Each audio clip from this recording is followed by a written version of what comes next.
Hi friends, Mrs. Harris here. Today we're going to do our Square One art project, a sun and a moon. Do your personal best.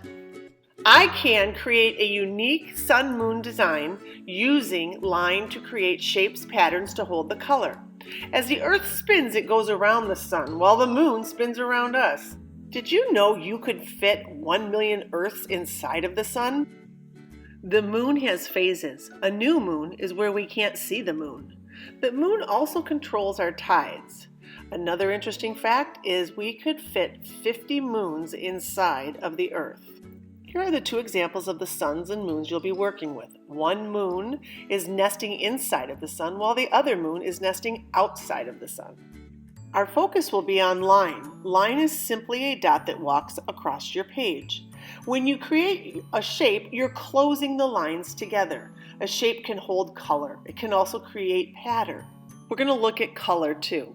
We're going to explore temperatures. Colors create a feeling, a mood. Warm colors, like for the sun, for example, yellow, orange, and red. And cool colors for the moon, blue, green, and purple. Try to use those colors when you're coloring in your sun and your moon. All right, we're ready to start our Square One art for the 4th grade. There are two different styles of moons that you can create. One is the sun with the moon nesting on the right hand or the left hand side of the sun. The choice is yours, as always. The other one is where the sun and the moon are nesting together. You can see that they have two eyes. They share their face, basically. This would be the nose of the sun and the moon, and then the mouth kind of continues on. Where this one, you have 3 eyes because you've got a separate moon and the entire sun. So I want you to also notice the different amount of detail that's going around and happening within my sun and my moon. I'm going to show you some more examples of what it looks like when I'm working on them. And I'm going to show you how to make it in just a minute. Here's an example of the sun and moon as one. You can see how I've started. I'm keeping my sun rays just on the sun. I'm not allowing them to continue over to the moon. But you as the artist always have the choice of how you're going to do it. Here's another example. You can see how I've started a box pattern with a ruler. So what I've done is I've just simply taken my ruler and I've laid it and lined it up with the edge of the paper, and I've just filled in that spot. Real simple. This one of the kids had asked me a while ago to put sunglasses on, so I did that for that one. Here's another one with the sun started, and again, I don't have much done. This is what it's gonna look like when you're done. You notice that I've got more warm colors on the sun side and cooler colors on the moon side. Don't leave the background a big empty space. This is Square One art. You wanna do your personal best artwork. But let's get started on how we start this project. You will have to come to the school to get this specific paper. It's kind of like tag board, and it's got this information that Square One Art needs. So I will have them in the vestibule. Mrs. Foskett or Mrs. Sharp will be sending out an email letting you know when you can come get them. Note at the top it says top. The other thing we're going to have to talk about is the signature piece, because that's really important on where it can and can't go. So first, let me show you how to start your project. So if you want to do the moon and the sun nesting side by side, you're going to need to find something that you can make a circle with. And there are several different things. You could use a masking tape roll, maybe some ribbon, a ribbon roll, that might work. You want it to be fairly large. This is what I use. It's not very clean, but it's my water container. And normally I have the lids. I can't seem to find them right now. So if you have like a butter lid that's circular or a yogurt lid, that would be perfect. So I'm gonna lay this on here, knowing that I'm going to be nesting it. I notice that I have to be careful on how close I get to the edges of the paper. So if you've noticed, I'm laying it in here. I'm going to go ahead and pull my circle. This is really hard for some people to visualize because you can't see it until you lift it up. Next thing I wanna do is I wanna put the moon on there. Now, here's the trick. If your moon, if you lay it on there like this, I want you to notice right here, see how little and skinny this is? That's how big the moon on the other side is going to be. So I'm going to go ahead and I'm going to pull it and make it a little bit fatter or heavier, or however you want to look at it. I'm going to start with the line at the top of the sun, bring it down to the bottom of the sun, and then I'm gonna open it up for you to look at. First thing I'm gonna do is I'm gonna erase some of this area. Always draw lightly so that your erasing is done easily. And I'm gonna go ahead and I'm gonna add a nose in there on my moon. And then I can close this up. My moon might be asleep, so I'm gonna put his eye a little bit lower. Again, you can have a moon asleep, a moon awake. The choices are yours. If I choose to put like a nightcap on my moon, maybe I'll do something like this. Do not do anything seasonal. Do not make Santas or anything like that, or any seasonal things, because we're not going to get this back in time for that holiday. So I've got that. Maybe I'll put my mouth, and maybe I'll have him smiling a little bit. Again, I'm using the simple line. I'm creating shapes and I'm using line. The biggest reason we want shapes is because we want to be able to add color into those shapes. So maybe I'll put some stripes on my hat, just like this. Again, I'm starting with pencil. I always go over it with black marker. And then when it's time to do the sun, again, take your time. Nothing is going to be perfect. I mean, I'm going to do my personal best to draw my eyes and do it like this. Oops, look at how small that one ended up being. So I'm going to kind of erase it and sketch it in there. Sometimes what I tell the kids is to draw a sad face and a happy face. And when you put them together, you get an eye. Just do your personal best. Inside the eye, you're going to create the circle. Notice how mine's touching the top and the bottom of the eye. That's going to make it look more realistic. Now, in the middle of the eye is what we call the pupil. You can do any shape you want. This is the part that will be black. This will have color, and this will have white on it. So this will have color, and this will be white. So don't forget to do that when you're doing it. You can see this right here, how I've got black, color, and white.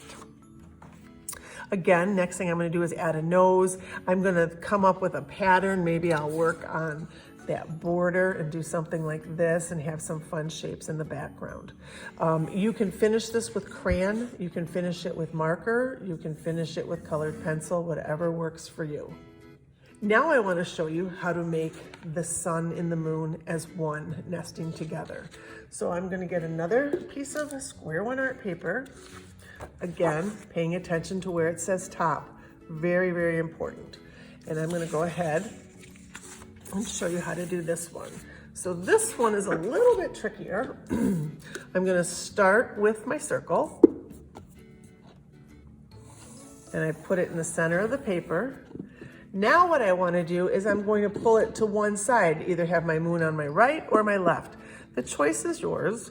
So I'm going to try one on the left, and I'm going to draw the circle with my left hand. See how I do. There we go. So next thing I'm going to do is, first thing, add that nose. Oops, that's kind of a big funny looking nose. For some reason I draw better upside down. Maybe it's because I've been drawing upside down for a long time, demonstrating for kids. I don't know. I could have just kind of a sleepy mouth. Again, I could have him awake. I could put an eye on him, and maybe what I'm going to do is have his eye connect with the sun. Again, the choice is yours. Be careful not to make him too thin. He needs space. If he ends up too thin, you're not going to have a readable sun and moon. It's just not going to read well. And then maybe I'll start working on some sun rays. If I do sun rays like this, again, that's just a line. I'm looking for a shape because I want to fill a shape. So if I did something like that, instead of erasing and getting upset, I need to fix that. I need to problem solve that. So maybe what I'm going to do is I'm going to go up and make that taller. Bring it down, make this guy taller. Again, don't be afraid to let him go off the page. This one's gonna come down, but I wanna make it a little bit taller. Go up, come down. Now I'm confused. I think I have to, yeah, and then bring this one back up and bring that up. All right, so I could even add some circles out here. Again, add a shape so that I can, now this one's gonna go off the page. Don't draw a little skinny guy. Don't draw this little skinny guy. You want this to go off the page. Remember, lines off paper. because sometimes that happens in the art world and that's okay. All right, one thing kids want to know how to draw is how to draw the planet after you make your circle. And don't get hung up. Don't find something to trace all your circles with. Make it the best you can. I tell them to make the letter C backwards and erase, well, not yet. Start here and bring it thin back there.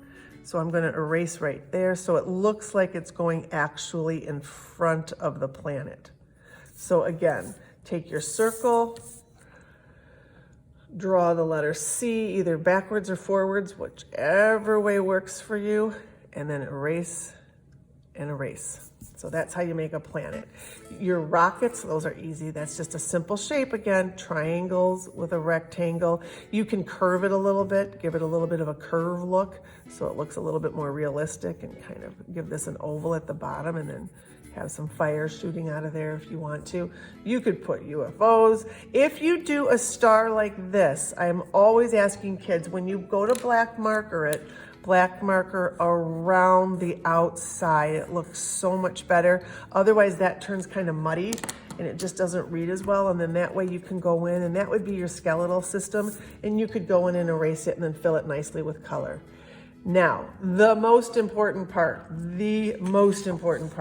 you need to sign your name on your finished artwork, and I want you to sign just your first name and then the year 2020 on it.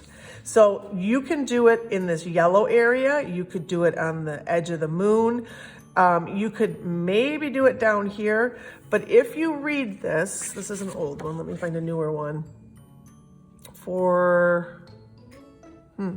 doesn't have it on here anymore about signing your name, what you have to do. But you don't want it towards the edge. You want it up an inch from the bottom and an inch in.